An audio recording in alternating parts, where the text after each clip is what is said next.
خاتم النبیین لا نبی بعد.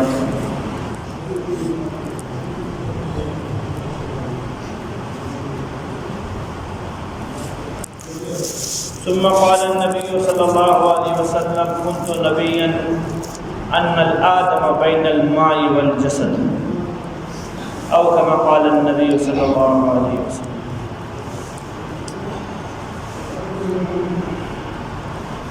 محترم بھائیو، دوستو، بزرگو،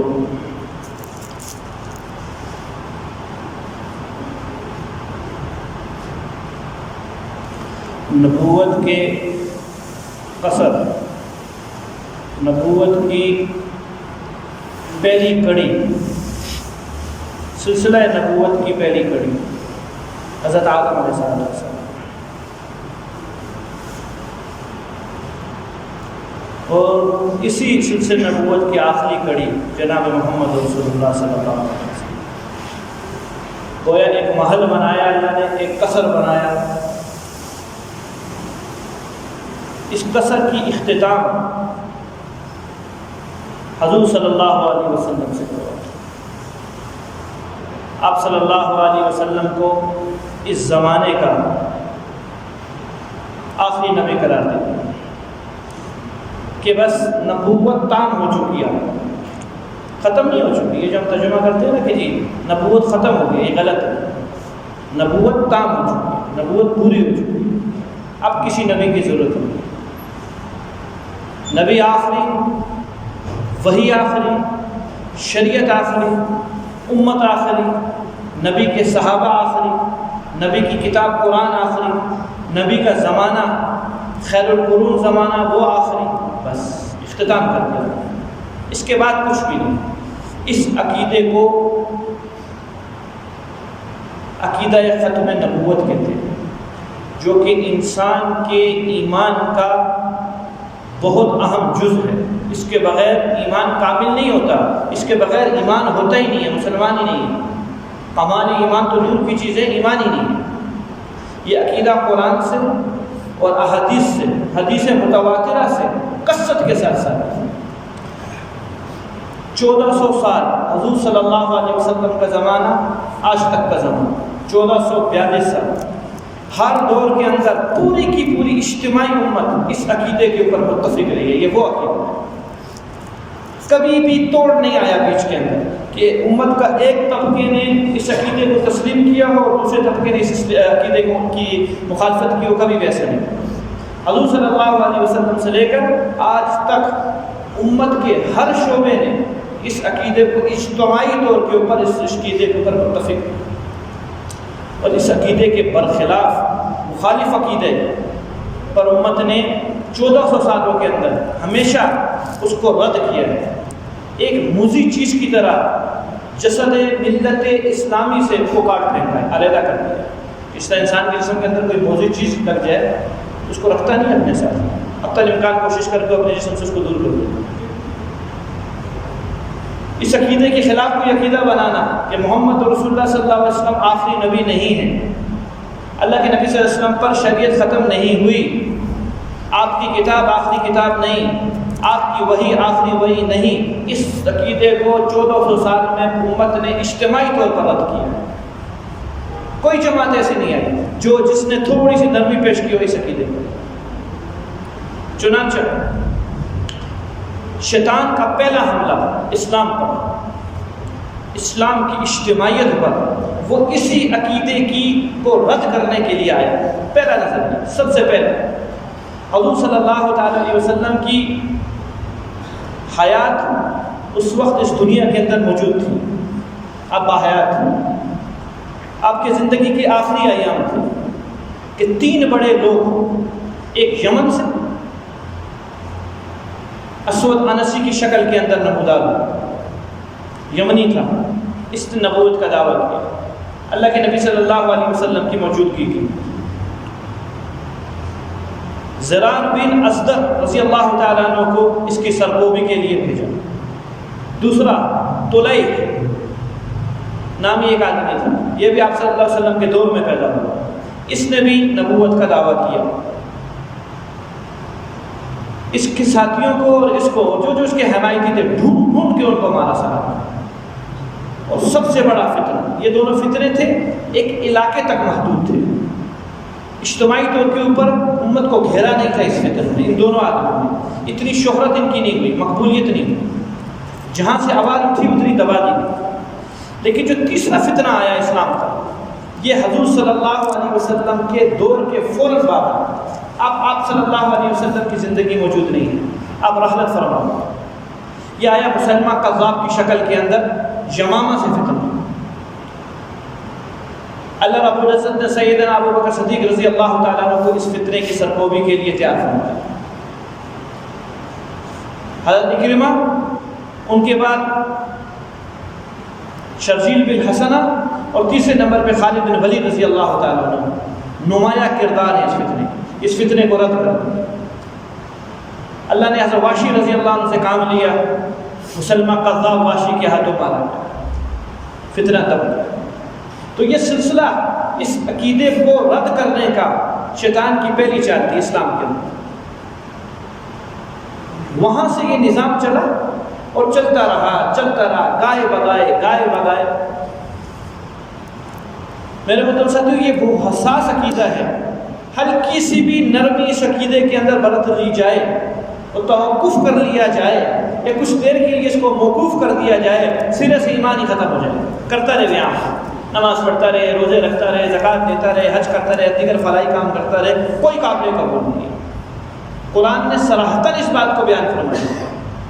والعصر، اللہ فرما رہے ہیں ہم قسم کھاتے ہیں زمانے کی، ان الانسان لفی خسر، پوری کی پوری انسانیت خواہ مسلمان ہیں خواہ غیر مسلم ہیں، تباہی کے کنارے کھڑی ہوئی. ان الانسان، انسان سے پیچھے جو الف لام لگا یہ استغراقی ہے، کل کے لیے آتا ہے، ساری کی ساری انسانیت تباہی کے دھارے پہ. ہاں مستثنا ہے 4 بندے، الا الذین آمنوا، ایمان شرط قرار دیا، مگر وہ لوگ جو ایمان لائے. ایمان نام ہے کامل موحد ہونے کا، کامل توحید کا، جس میں ذرہ برابر، ایک قطرے کے برابر بھی شرک کی آمیزش نہ ہو، نہ شرک خفی کی نہ شرک جلی کی. یہ ہوتا ہے توحید موحد کامل. ایمان کا دوسرا جز محمد رسول اللہ، نہ ظاہری طور پر نہ باطنی طور پر، نہ سوچ میں نہ اقوال میں نہ افعال میں نہ حرکات کے اندر حضور صلی اللہ تعالیٰ علیہ وسلم کے علاوہ عکس بھی کسی اور کا نہ پڑے تمہاری طبیعت کے اوپر. اگر عکس بھی ہے تو محمد رسول اللہ پر کامل ایمان نہیں ہے. جب ایمان نہیں ہے تو ایمان کے دوسرے جز پر عمل نہیں ہے، دوسرے جز پر عمل نہیں ہے تو ایمان قابل قبول نہیں ہے، آگے بات ہی نہیں. ہاں اس سطح پر ایمان لائے ہو کہ اللہ کو ہر چیز سے بے نیاز سمجھتے ہو، اللہ کو جسم سے پاک سمجھتے ہو، اللہ کو ہر جگہ حاضر ناظر مانتے ہو، عالم الغیب والشہادہ کا مصداق اللہ کی ذات کو مانتے ہو، شرک خفی شرک جلی سے بچتے ہو، یہ تم مواعظ کے اندر سچے ہو. اگر یہی سینے میں لے کر ایمان لے کے چلے گئے، یہی عقیدہ، تو قبر کے اندر زبان بولے گی، دل بولے گا ربی اللہ، میرا رب اللہ ہے. اگر یہ عقیدہ رکھیں گے، عقیدے کا دوسرا جز محمد رسول اللہ بشر ہیں لیکن ہم جیسے نہیں ہیں انسان لیکن انسانوں جیسے نہیں ہیں. قل انما انا بشر، نبی یہ فرمائیے کہ میں کون ہوں؟ بشر تو ہوں لیکن یوحا الیہ، میرے پاس وحی آتی ہے، تمہارے پاس وحی نہیں ہوتی. ہمارے کچھ ایسے کمالات اور جمالات ہیں جو اللہ نے صرف ہمیں ہی دیے، تمہیں نہیں دی. ہم آگے بھی دیکھ سکتے ہیں، ہم پیچھے بھی دیکھ سکتے ہیں ایک ساتھ. آپ صلی اللہ علیہ وسلم کا یہ معجزہ تھا، آگے بھی دیکھتے تھے، جیسے آگے دیکھ رہے ہوتے تھے ایسے آپ صلی اللہ علیہ وسلم پیچھے بھی دیکھ رہے ہوتے. نبی کو نبی کی حیثیت سے مانا، ایمان کامل. ہاں آگے اب تیری بات کو گنا جائے گا، تیری بات پہ وزن ہے. ان الذین آمنوا وعملوا الصالحات، اب تیرے نیک اعمال قابل قبول. آمنو ہی کی شرط تیرے پاس نہیں ہے، خواہ جو مرضی کرتا ہے، ایڑی چوٹی کا زور لگا، تیرے اعمال صالح قبول نہیں ہے. یہ قرآنی عقیدہ ہے، یہ قرآنی بات ہے. تو میرے محترم ساتھیو، اس عقیدے پہ نرمی برتنا انسان کی بہت بڑی بھول ہے. اگر نرمی برتی جاتی تو وہ خطرے کا دور جس میں حضور صلی اللہ علیہ وسلم کے بعد امت ایک قسم کی لرز سی گئی تھی، ہل سی گئی تھی. بڑے بڑے احبار جو اس امت کے بہت بڑے افراد شمار ہوتے ہیں، ابوبکر صدیق رضی اللہ عنہ کے بعد حضرت عمر رضی اللہ عنہ، حضرت عثمان ہیں، علی ہیں، دیگر بڑے صحابہ ہیں، ان کی حالت غیر تھی، اختیاری کیفیات کے اندر یہ نہیں تھے، سب غیر اختیاری کیفیات میں تھے، کوئی کومے کے اندر چلا گیا، کوئی کس حالت میں، کوئی کس حالت کے اندر۔ اگر معاملہ ہلکا ہوتا، دیکھ لیں گے، تھوڑے ساتھیوں کو ہوش میں آنے دو، معاملہ تھوڑا بنے، اس کے بعد دیکھیں گے۔ فرد مجاہد نے، مردان حر نے ایک دن نہیں دیر لیٹ ہونے دیا، ایک دن۔ اسامہ بن زید لشکر روانہ کرو، جس کو محمد رسول اللہ صلی اللہ علیہ وسلم نے روانہ فرمایا، یہ جائز ہے۔ مسلمہ کذاب کے لیے کوئی نکلے نہ نکلے، ابو بکر اکیلا نکلے گا، 3 لاکھ آدمیوں کے لیے اکیلا ابو بکر نکلے، فتنہ قیمتی تھا۔ اسلام کے حق پر، محمد رسول اللہ کی ختم نبوت پر، آپ علیہ الصلوۃ والسلام کے تاج نبوت پر مسلمہ کذاب نے ڈاکہ مارا تھا۔ اس سے آگے چلے، پوری زندگی میں آپ صلی اللہ علیہ وسلم کی بدر سے معاملہ شروع ہوا ہے، اور تبوک غالباً اللہ کے نبی کی زندگی کا آخری سفر تھا۔ اس کے بعد آپ صلی اللہ علیہ وسلم نے جماعتیں بھیجی ہیں، تبوک کے بعد خود نہیں نکلے آپ صلی اللہ علیہ وسلم۔ یہ 8 سے 9 سالہ زندگی حضور صلی اللہ علیہ وسلم کی، غزوات کی زندگی ہے، جس میں صحابہ لٹے ہیں، عزتیں قربان ہوئی ہیں، مال دولت گیا ہے، سب کا سب فنا کیا ہے۔ جانیں کتنی گئی ہیں صحابہ کی اس 9 سالہ دور کے اندر؟ 280 آدمی۔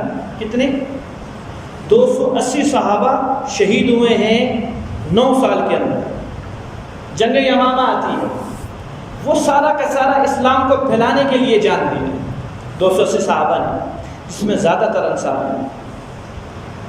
جنگ یمامہ، ابوبکر صدیق رضی اللہ عنہ کا دور، 3 لاکھ یہود، نصارہ، مشرکین مسلمہ کذاب پر متفق ہوئے بیٹھے ہیں کہ یہ وقت کا نبی ہے، اللہ کے نبی صلی اللہ علیہ وسلم آخری نبی نہیں۔ ابوبکر صدیق رضی اللہ تعالیٰ عنہ ان کے سامنے میدان کے اندر آتے ہیں۔ ایک جنگ کے اندر 2 روایتیں، 1200 آدمی ایک جنگ میں شہید ہوئے، جس کے اندر 700 قرآن کے حافظ اور عالم تھے۔ 70 بدری صحابہ اس جنگ کے اندر شہید ہوئے، 70۔ معمولی چیز نہیں تھی، یہ تھا اسلام کو بچانے کا دور، پھیلانے کا دور ہو چکا حضور صلی اللہ علیہ وسلم کا۔ اب یہ کس کا دور تھا؟ پھیلانے کے دور میں 280 صحابہ شہید ہوئے ہیں، اور بچانے کی پہلی لڑائی کے اندر 1200 صحابہ شہید ہوئے، جان دی۔ معمولی بات نہیں تھی۔ یہ عنوان کیوں منتخب کیا آج کے؟ شاید آپ لوگوں کو یاد نہیں، کسی کو پتہ ہو ہاتھ کھڑا کرے۔ امت کو 14 فروری یاد رہتی ہے، ویلنٹائن ڈے، امت کو مدر ڈے، فادر ڈے یاد رہ گیا، امت تاریخ بھول گئی، اس لیے تو رول ہوئی ہے۔ جو بھی آتا ہے گریبان پکڑ کے چلا جاتا ہے، ہمت نہیں ہے بات کرنے۔ 7 ستمبر 1974، 7 ستمبر 1974، یہ میرے بھائیوں پاکستان کی نگاہ سے نہیں، عالمی نگاہ سے، امت محمدیہ صلی اللہ علیہ وسلم کی ملت کی نگاہ سے یہ امت کے لیے ایک بہت اہم اور عظیم دن ہے۔ اسی نبوت کے فتنے کو، جو قادیانیت کی شکل کے اندر اسلام کے اندر آیا تھا، پاکستان کی پارلیمنٹ نے اور پاکستان کے ایک چمن سے لے کر ڈھاکہ تک رہنے والے ایک ایک مسلمان نے اس کو نبی نہ ماننے سے، اس کو نبی ماننے سے انکار کیا تھا۔ اس دن ان کو ایک اقلیت کا درجہ دیا گیا تھا کہ ان کا آج کے بعد مسلمانیت سے کوئی تعلق نہیں ہے، 3 دن کے بعد پیر کو وہ آئے گا ساتھ ساتھ۔ اس دن کے لحاظ سے یہ میں نے آج اس کا موضوع اختیار کیا کہ امت جانے کہ امت نے اس عقیدے کو بچانے کے لیے کیا کیا قربانیاں دی ہیں۔ میرے بھائیوں انہی دنوں کے اندر 1974 کے اندر یہ جو بات بنی تھی، 10 لاکھ آدمی متاثر ہوئے تھے، 10 لاکھ مسلمان اس عقیدے پر، ایسے تھوڑی بل بن گیا اور قادیانیت کو اقلیت کا درجہ دے کر غیر مسلم قرار دے دیا گیا کہ وہ پورے پاکستان کے اندر اپنے مذہب کی تشریح نہیں کر سکتے۔ 1974 سے پہلے لٹریچر تقسیم ہوا کرتے تھے، گلی گلی جایا کرتے تھے، گھر گھر آیا کرتے تھے، مساجد کے اندر ان کے لٹریچر موجود ہوا کرتے تھے، جس کے اندر آواز ہوا کرتی تھی انا خاتم النبیین، محمد رسول اللہ نہیں ہے، آخری نبی غلام احمد قادیانی معلوم ما علیہ وما علیہ یہ آدمی ہے۔ یہ تو ان 10 لاکھ آدمیوں کی قربانیوں کی بدولت اللہ رب العزت نے حضور صلی اللہ علیہ وسلم کے تاج نبوت کو محفوظ فرمایا، آپ کی نبوت کی حفاظت فرمائی۔ ایمان کا جزو لازمی ہے، ایمان کا، نماز پڑھو نہ پڑھو ایمان بچاؤ، روزہ رکھو نہ رکھو عمل کا تعلق ہے، ایمان بچاؤ۔ سب سے پہلی چیز ایمان ہے، اس کے بعد دوسرا نمبر آتا ہے۔ سب سے پہلی چیز ایمان ہے۔ اگر ایمان نہیں تو میرے محترم ساتھیوں کچھ بھی نہیں، جتنے نیک اعمال کر لیں سب کا سب قرآن نے رد کیے ہیں۔ ہاں، ایمان کے بل بوتے پر زرخیز زمین، بنیادیں ایمان کی سے لبریز ہیں، اب تھوڑے چھوٹی چھوٹی چیزیں بھی لگائے گا، موسمی بارش سے انشاءاللہ بہت اوپر چلا جائے گا، اس کو اپنا پانی سیراب کرنے کی ضرورت نہیں ہے، موسمی بارش سے بہت اوپر چلا جائے گا۔ دوسرا، حضور صلی اللہ علیہ وسلم کی سفارش کا حقدار بنے گا، حضرت سینہ کھول کر کہیں گے فرما بردار بیٹا ہے، فرما بردار بیٹا۔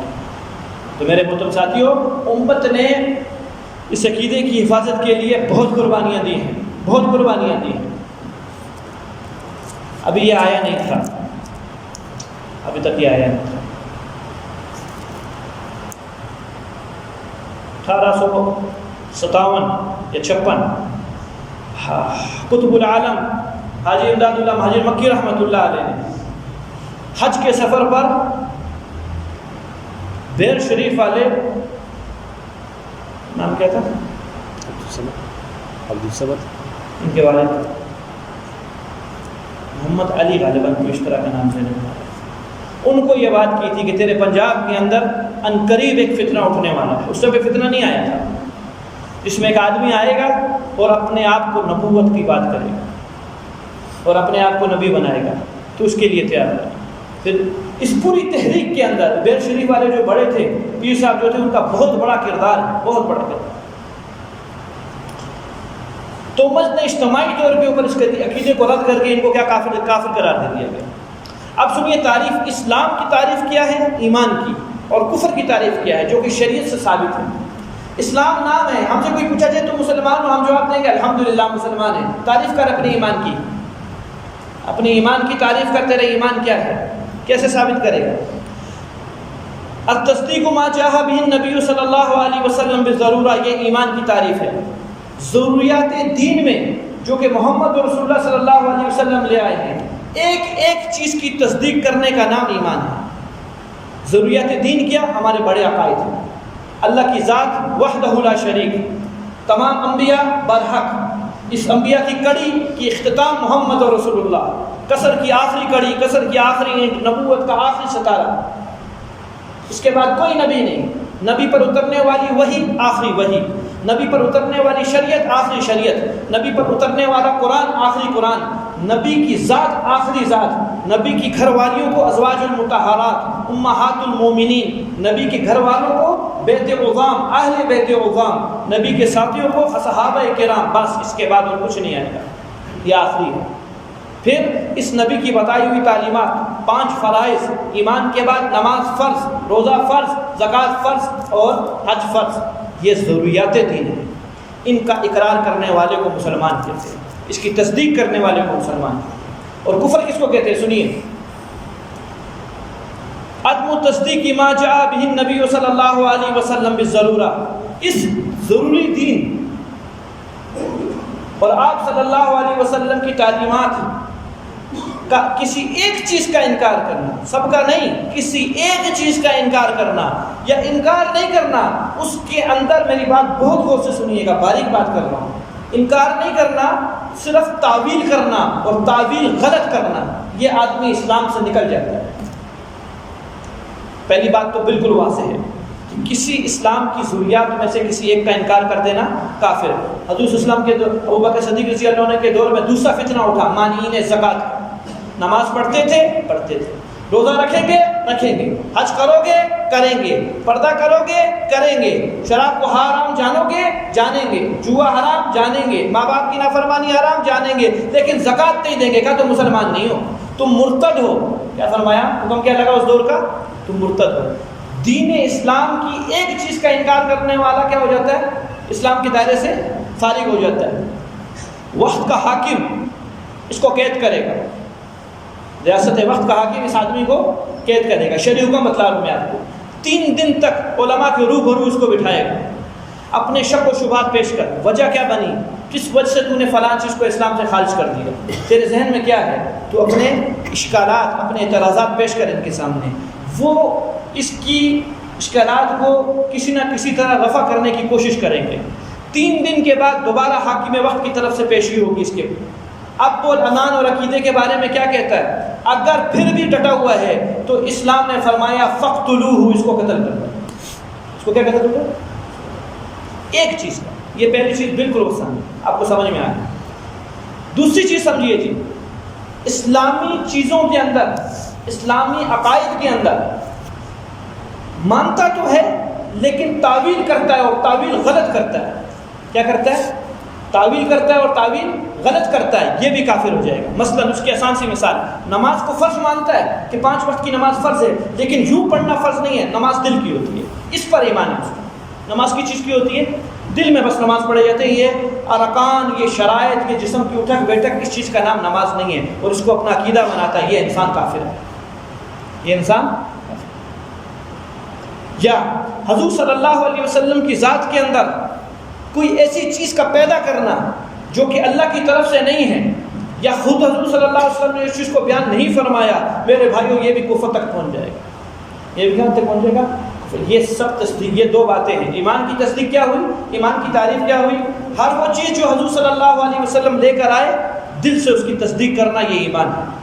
کفر کی تعریف، ہر وہ چیز جو حضور صلی اللہ علیہ وسلم لے کر آئے، ان تمام چیزوں میں سے کسی ایک چیز کا بھی انکار کرنے والا کافر، انکار نہیں کرتا لیکن تعویل کیا کرتا ہے؟ فاسد کرتا ہے۔ یہ کیا ہو جائے گا؟ 4 بنیادی چیزوں پر، وقت نہیں ہے اتنا، 4-5 منٹ رہ گئے، میں اپنی بات کو سمیٹوں گا۔ اسلام نے، ہماری شریعت محمدی صلی اللہ علیہ وسلم نے 4 بنیادی چیزیں رکھی ہیں رسالت پر، اس کو غور سے سمجھیے گا، کہیں کہیں پھسلتے ہیں ہم لوگ بھی۔ سب سے پہلے ختم نبوت، حضور صلی اللہ تعالی علیہ وسلم کو بحیثیت رسول، بحیثیت نبی اور رسول، آسان کرو، آخری نبی ماننا، آخری رسول ماننا، پہلی چیز۔ دوسرا، آج کے بعد کوئی دعویٰ کرے نبوت کا، خواہ وہ دعویٰ مجدد کی شکل میں ہو، محدث کی شکل میں ہو، یہ سب اصطلاحات ہیں اس کی۔ محدث کس کو کہتے ہیں؟ حضور صلی اللہ علیہ وسلم کی ایک حدیث ہے، آپ اسلام نے فرمایا ہر دور کے اندر کوئی نہ کوئی محدث ہوتا ہے، اور محدث سے اللہ ہم کلام ہوتے ہیں، وہ گویا اس دور میں اللہ کی زبان ہوتا ہے۔ کہ میرے دور میں اللہ کی زبان عمر ہے، میرے دور میں اللہ کی زبان عمر ہے رضی اللہ عنہ، کہ اس کی زبان سے اللہ کچھ ایسے الفاظ نکال دیتے ہیں کہ جو اللہ کی منشا ہوتی ہے۔ کہیں مواقع ایسے آئے، قرآن کی 17 آیتیں عمر رضی اللہ عنہ کی منشا پر ہوتی ہیں۔ بدر کے اندر ابو بکر صدیق رضی اللہ عنہ کی رائے پہ فیصلہ ہو گیا، فدیہ لے لیا گیا، اللہ کو پسند عمر رضی اللہ عنہ کی رائے تھی کہ ان کو مار دو، فدیہ نہیں لو ان سے۔ کوئی محدث، کوئی دعوی نبوت کرنے والا، وہ محمد رسول اللہ صلی اللہ علیہ وسلم کی ذات تک نہیں پہنچ سکتا، یہ دوسرا فیصلہ ہو گیا۔ تیسرا، تمام کے تمام انبیاء معصومین ہیں، المحفوظ المعصوم عن الخطا ہیں۔ ایک نبی بھی 1,34,000 نبیوں میں سے کبیرہ تو چھوڑو، صغیرہ گناہ کا بھی ارتکاب ساری زندگی میں کر نہیں گیا ہے۔ یہ اسلام کا عقیدہ تیسرا آ گیا۔ اور چوتھا، جس مسلمان کے سینے کے اندر قرآن ہے، سینے کے اندر ایمان ہے، قرآن نہیں، جس کے سینے میں ایمان ہے، ذرہ برابر ایمان ہے، وہ زبان سے لا الہ الا اللہ محمد رسول اللہ پڑھتا ہے، اس کے گھر کے اندر کوئی کفر کی چیز نہیں ہے، صلیب وغیرہ، یہ آدمی ساری زندگی مرتدوں والے کام کرے، پھر بھی اسلام نے اس کو مسلمان قرار دیا، یہ کافر نہیں۔ یہ کیا نہیں ہے؟ یہ کافر نہیں۔ یہ 4 بنیادی چیزیں ہیں جو کہ جس سے ہمارا عقیدہ ختم نبوت یہ مضبوط ہوتا ہے اور مسلم ہوتا ہے۔ تمام انبیاء معصومین، تو محمد رسول اللہ تمام انبیاء کے سردار، تمام انبیاء کے تاج، وہ ان سب سے زیادہ معصوم، نہ چھوٹی خطا کر سکتے ہیں نہ بڑی خطا کر سکتے ہیں، کبھی بھی نہیں کر سکتے، جان کے کرنا چاہیں بھی نہیں کریں گے، جان کے کرنا چاہیں بھی نہیں کریں گے۔ یہ معصوم ہوتے ہیں، اللہ تعالیٰ نے ان کو محفوظ رکھا ہوتا ہے ان تمام چیزوں سے۔ تو میرے محترم ساتھیوں، حضور صلی اللہ تعالیٰ علیہ وسلم پر ایمان لانے کے واسطے سے، آپ کی ایمان کے صدقے، ہر مسلمان لا الہ الا اللہ محمد رسول اللہ پڑھنے والا، اقرار کرنے والا، اس کلمے کی تصدیق کرنے والا، اس کے ایمانی طور کے اوپر یہ اس کے اوپر فرض عین ہے کہ وہ حضور صلی اللہ علیہ وسلم کے ختم عقیدہ ختم نبوت کو ایمان کا جز سمجھے اور اس کے لیے کاوشیں کرے، اس کے لیے پھرے، جد و جہد کرے، آپ صلی اللہ علیہ وسلم کی ناموس کے خاطر، آپ صلی اللہ علیہ وسلم کی عزت کے خاطر 5 حق ہیں اللہ کے نبی کے ہم پر. 5 حق. سب سے پہلے نبی پر ایمان لانا. الحمدللہ ایمان لانا. یہ ہمارا کوئی کمال نہیں، یہ خالص اللہ کا فضل ہے کہ ہمیں اللہ نے مسلمان کے گھر کے اندر پیدا فرمایا. کوئی ہمارا کمال نہیں. دوسرا، نبی کی اتباع کرنا. میں آپ کو ختم عقیدہ ختم نبوت سمجھا رہا ہوں. خالی نعرے لگانے سے کام نہیں ہے، عملی طور پر جامع بن کے محمد رسول اللہ کا اللہ کے سامنے پیش ہو. پہلا ایمان لانا اللہ کے نبی کی ذات پر. دوسرا، حضور صلی اللہ علیہ وسلم کی اتباع کرنا. ابھی اتباع کا کیا مطلب ہے میرے محترم ساتھیوں؟ متبع اس کو کہتے ہیں جو اس ذات کی پوری اتباع کرے. اس جگہ کرے اس جگہ نہ کرے، اس کو متبع نہیں کہتے، اس کو ناقل کہتے ہیں. ایک چیز میں نقل کرتا ہے دوسرے میں نقل نہیں کرتا. متبع کس کو کہتے ہیں؟ جو حضور کی صلی اللہ علیہ وسلم کی ایک چیز پر اتباع کرے، سر سے پاؤں تک حضور صلی اللہ علیہ وسلم کی شکل کا بنے، اخلاق اس کو حضور صلی اللہ علیہ وسلم کے مطابق بنائے. اس کا کھانا، اس کا پینا، اس کی زندگی، اس کی موت، اس کی خوشی، اس کی غمی، اس کی بیماری، اس کی تندرستی، اس کی فقر، اس کی امیری، اس کا غنا، اس کا فقر، سب کا سب حضور صلی اللہ علیہ وسلم کے طرز پر ہو. اس کو کہتے ہیں اتباع. میرے نبی چلتے کیسے تھے؟ اتباع. کھاتے کیسے تھے؟ اتباع. سوچتے کیسے تھے؟ اتباع کیا صحابہ نے. دوسرا کام، ایمان لاؤ، ایمان کے بعد اتباع کرو. تیسرا، اپنی نبی کی مدد کرنا. وَنَصَرُوهُ، حضور کی مدد کرو. حکم ہے اللہ تعالیٰ کا. ابھی نبی کی مدد کیا ہے؟ آج دور میں تو ہمیں نبی نظر نہیں آ رہے.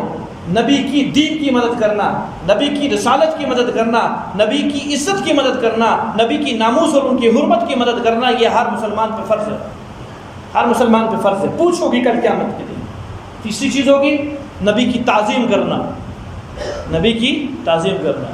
جب نام آئے عقیدت کے ساتھ، زبان پہ مٹھاس آ جائے صلی اللہ علیہ وسلم کہنا، یہ نبی کی تعظیم میں شامل ہے. جب نام لکھنا تو محمد رسول اللہ کے ساتھ صلی اللہ علیہ وسلم لکھنا نبی کی تعظیم میں ثابت ہے. نبی کے آل بیت کی، ان کے گھر والوں کی تعظیم کرنا نبی کی تعظیم کرنا ہے. نبی کی کتاب قرآن کی تعظیم کرنا محمد رسول اللہ کی تعظیم کرنا ہے. نبی کی خدا اللہ رب العزت کی بات کو ماننا نبی کی تعظیم کرنا ہے. یہ چوتھی چیز ہوگی. اور 5ویں چیز عقیدت کا رکھنا. تعظیم الگ چیز ہوتی ہے، عقیدت الگ چیز ہوتی ہے. کہ نبی سے بڑھ کر عقیدت کہتے کس کو ہیں؟ تعظیم ہوتی ہے ظاہری طور پر اور عقیدت ہوتی ہے باطنی طور پر. نبی کی چیزیں، جو چیز مرغوب ہے محمد صلی اللہ علیہ وسلم کو، مجھے وہ چیز مرغوب ہے. ہر چیز سے زیادہ محبت اس چیز سے جو حضور صلی اللہ علیہ وسلم کو مرغوب ہے. یہ ہے عقیدت. ہر وہ چیز جس سے نبی صلی اللہ علیہ وسلم کو نفرت ہے، ہر وہ چیز سے نفرت کرنا ایمان کا جزو لازمی ہے. یہ عقیدت کے اندر داخل ہے. تو ہر مسلمان پر بحیثیت مسلمان ہونے کے، اللہ کی نبی کی ذات پر ایمان لانے کے، یہ 5 چیزیں واجب ہیں. ہر حال کے اندر واجب ہیں. اٹھتے سوتے، نماز پڑھتے، غیر نماز پڑھتے، عبادت کرتے، بغیر عبادت کرتے، ایمان لاؤ. ایمان کے بعد نبی کی اتباع کرو. اتباع کے بعد نبی کی نصرت کرو، مدد کرو. اس کے بعد نبی کی عظمت تمہارے سامنے ہو، اور اس کے بعد نبی کی عقیدت تمہارے سامنے ہو. یہ 5 چیزیں ختم نبوت کے عقیدے کے فرائض میں داخل ہیں. تو میرے محترم ساتھیوں، اگر کوئی آدمی اس مشن کے لیے اور اس جماعت کے لیے اور اس کام کے لیے اللہ سے قبول ہو جاتا ہے، اللہ کی قسم اس سے خوش نصیبی کوئی اور چیز نہیں ہے. کہ میں پھر کس کا کام کر رہا ہوں، میں پھر میری حیثیت ختم ہو جائے گی. جیسے میں اپنے آپ کو صفائی کہوں گا نا اس جماعت کا، تو میری حیثیت ختم. اب میں وکیل ہوں محمد رسول اللہ صلی اللہ علیہ وسلم. اس سے بڑی حیثیت کائنات میں ملنے سے بھی نہیں ملتی. یہ سودا میرے بھائیوں خریدا نہیں جاتا. یہ سودا کہیں بکتا نہیں ہے. یہ سودا کہیں سے ملتا نہیں ہے. یہ توفیقیں اللہ رب العزت کی طرف سے ہوتی ہیں. جن کو اللہ نے دیا، اللہ نے ان کو اٹھا کے کہاں سے کہاں پہنچا دیا. عطا اللہ شاہ بخاری رحمۃ اللہ علیہ امیر شریعت اس جماعت کے بہت بڑے تھے. کیا فرمایا کرتے تھے؟ عطا اللہ نہ اپنا ہے نہ پرایا ہے. عطا اللہ صرف میاں کا تھا، میاں کا ہے، میاں کا رہے گا. حضور صلی اللہ علیہ وسلم کو میاں کہا کرتے تھے. میاں کا تھا، میاں کا ہے، میاں کا رہے گا. کہا اگر محمد رسول اللہ کی ناموس پر اس کے ہوتے ہوئے اپنے آپ کو کہتے تھے شاہ جی، شاہ جی کے ہوتے ہوئے اگر کوئی بات آ جائے اور یہ شاہ جی خاموش رہے کسی مصلحت سے، تو گلی کی کتیا اس شاہ جی سے کہیں گناہ افضل ہے. تو میرے محترم ساتھیوں، انہی کے بدولت لا الہ الا اللہ محمد رسول اللہ پڑھے. آج جو الحمدللہ ہمارے عقائد محفوظ ہیں، ہمارے اعمال محفوظ ہیں. ہمیں پورا شک نہیں، ہمیں پورا کا پورا اس پورے اعمال کے اندر رتی برابر شک بھی نہیں ہے کہ ہم شاید غلط ترتیب کے اوپر ہیں. این وہ دین ہے، این وہ احکام ہے جو محمد رسول اللہ صلی اللہ علیہ وسلم لے کر آئے تھے. تو اپنے آپ کو اس جماعت کے لیے قبول فرمانا. ان 5 کاموں کو روزانہ استحضار کے ساتھ، آج میں نے ان 5 کاموں میں کتنا عمل کیا، روزانہ سوچیں اور عمل کریں. اور حضور صلی اللہ تعالیٰ علیہ وسلم چکنا رہے. درمیان سے بات رہے گی، بات کے بعد ختم کرتا ہوں. چکنا رہے. افراد آتے ہیں گھروں کے اندر، آ رہے ہیں، شروع ہوا ہے، خبریں آئی ہیں، آپ سے پرانا قرآن لیا جائے گا، کہیں گے جی یہ شہید ہو چکا ہے، آپ ہمیں دے دیں. ہم آپ کو اچھا نسخہ، صحیح نسخہ، نیا نسخہ وہ دے دیں گے، کیونکہ میرے گھر والے عالم تو ہے نہیں اور ہمارے پڑھنے والے حافظ تو ہے نہیں، تو قرآن میں جو لکھا ہوگا وہ پڑھ ڈالیں گے. معلوم نہیں یہ قرآن کہاں سے آیا ہوا ہے. یہ میرے محترم ساتھیوں سازشیں چل رہی ہیں اور بعض جگہ کے اوپر ان کو پکڑا بھی گیا ہے. وہ قادیانیوں کا قرآن ہے، اللہ جانے اس میں کیا لکھا ہے. مسلمان ساری زندگی ثواب کی نیت سے پڑھتا رہے گا، چکنے رہے. ان کی تمام، اتنا تو ایمان اللہ کو دکھائیں کم از کم، ان کی تمام مصنوعات سے مکمل طور کے اوپر بائیکاٹ کریں. جہاں شیطان لکھا ہوا مل جائے ادھر سے جان چھڑوائیں اپنی، خواہ دوسرے جگہ پیسے زیادہ دینے پڑیں، ایمان کے عقیدے پہ دے دیں گے، ان سے چیز نہیں لیں گے. اتنے تو ایمان دکھائیں اللہ رب العزت. شاید اسی عمل کے بدولت اللہ رب العزت میری یاد میں بخشش فرمائے. اللہ تعالیٰ مجھے آپ کو اپنے نبی صلی اللہ علیہ وسلم کا کامل سچا امتی بنائے، آپ سے محبت کرنے والا بنائے، اور آپ کے اس مشن اور جماعت کے لیے ہم سب کو، ہمارے نسلوں کو قبول منظور فرمائے. آخر دعوانا الحمدللہ.